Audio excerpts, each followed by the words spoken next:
basically Minnesota have to get involved in a lawsuit to reap the benefits of any of these other states that go to the Supreme Court, and it will be found unconstitutional for Minnesota as well as the other 49 states if it's found that way? What's the pressing need for Minnesota to expend resources to get involved in? Well, number one, we all have a duty to support the Constitution. Every elected official here at the state level does. All the House members, state Senate members, the Attorney General, the Governor have all sworn the same oath to support our Constitution. But secondly, the whole concept of the 10th Amendment allows for what's called the laboratory of the states. In our constitutional republic, we have 50 different ways to resolve health care issues. We have our way in the state of Minnesota. We think we're serving the residents very well. We have community interests that may be different than in some other states or across the country. And that's why we have an interest, because our laws are different here. We believe we have a very good system of providing health care for the residents of the state of Minnesota. I think the GAMC fix that we've all been working on is an outstanding reform. That's the interest we have. And there are hopefully some future chairs of healthcare policy committees in this room that will have a future in deciding some of those issues and leading that issue, where right now it looks like the Democrat chairs are ready to give up their authority and turn the entire issue over to the federal government. We absolutely have an interest in the outcome of this lawsuit that is different than every other state's interest. You say again constitutional, but looking up here, it's clearly partisan as well.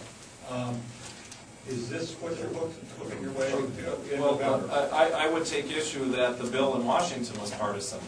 There wasn't one Republican vote in Washington, D.C. ramming that bill through. And but there's bipartisan opposition, but no bipartisan support. There are plenty of Democrats, including my Congressman Colin Peterson, who voted against it rightfully. But it's disappointing when Democrats don't come forward and say, hey, we have an oath to the Constitution. This isn't a partisan issue. It's a reality of standing up to our oath. But what I would say what happened in Washington was the epitome of partisanship. My question is this what you're pitching your wagon to in November? Is this the center of the Minnesota debate going into November? I'm sorry, I'm recommending. The health care package. Is that, seeing all you hear, is that the focus of what's going to happen in the next few months? I would say that we have moved to a couple of different venues. Number one, the courts. The battle is clearly going to be waged there. In the U.S. Senate, where it's not clear that the Senate will repass the reconciliation provisions, I think you're going to see a lot of politics around that. And then I do think that you're going to see repeal momentum, and then also elections. I do think that this will be a huge election issue across the country. Julianne, Doug, and to add to it, it's not just this. It has to do with cap and trade. It has to do with all these different things that are being force-fed by the federal government down onto the states. And this is, frankly, taking over liberties and freedoms that belong to the people of the states, not to the federal government. And yes, it will be an issue. I think all of us in this room believe the people will remember in next November. And it will be time for a new direction, getting back to the constitutional foundations that this country is built on. Do you think the 10th Amendment gives the United States government the power to send troops to Iraq, National Guard troops? Should Minnesota, using the 10th Amendment? Other states are... That's an issue for another day. Well, no, it's not. I see people smiling and laughing here, but... I don't think anybody's smiling or laughing. I don't think that's fair. It is fair. I mean, I just saw it. But here's the thing. Well, the question is so leading that you've already... Come on over. Your question is so leading, you've already written your story, so what's the point of being? So this is media bias? No, this isn't media bias. What is your question? The states of Wisconsin and Rhode Island, using the 10th Amendment, are suing on the National Guard issue. We're here about this is not right or left. We're here about the health plan. Pat, we're here as legislators. We don't have all the issues, and we aren't monitoring all of the legal issues related to the 10th Amendment. We're monitoring this one. Our Attorney General should be answering that question. Senator, the federal government does impose fines for certain things. If you are a worker in the United States, you have to pay into Social Security, which is a mandated retirement. What's the difference in terms of whether you pay a fine for not having health insurance or paying a fine because you're not paying into Social Security? Well, frankly, it's about the Commerce Clause. When Congress passed its Social Security laws, it was under the General Welfare Clauses in the Constitution. What's going to be signed today relies upon the Commerce Clause, which is a very different line of authority for Congress. And that's the line that we're talking about today and the line that they passed over. Senator, if the AG doesn't act, you're an attorney, I believe, I did a number of terms. Can you just do something on your own, file some sort of suit as a group? Well, that's exactly why we're asking our Attorney General to state her position now, so that we can review all of our options and decide what our next steps are. But we are not done with this. We will wait for her to step forward and do her work. If she will not, then we will engage in this.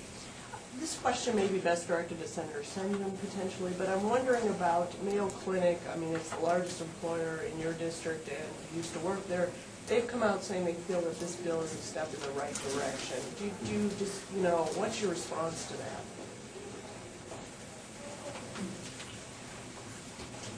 Well, I'm not going to speak for Mayo Clinic. Having worked there a good long time, I think as we move forward, we're just going to have to look at what's integral to Mayo Clinic is the relationship between the patient and the physician. To any degree, if this bill falls in the way of that relationship, then it's not good. But I think we're going to just have to see how that unfolds. I would say this, that I think you always follow the money. The people with the money control the destiny of the cause. And if the federal government is going to be controlling the money in this bill, in the long run, maybe decades on into the future, they're probably going to control medicine.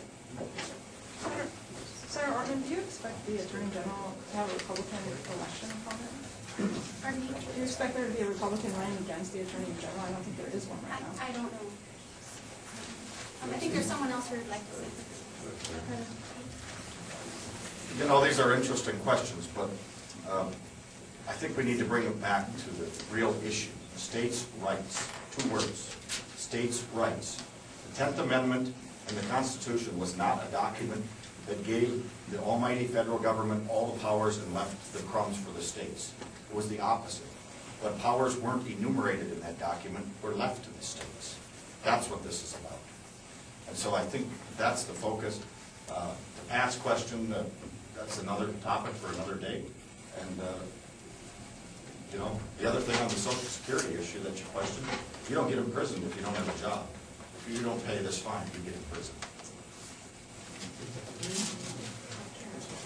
Well, just to Pat's question though, too, and when you look at other things that the Attorney General could be, we're here on health care, we'll be here on other issues.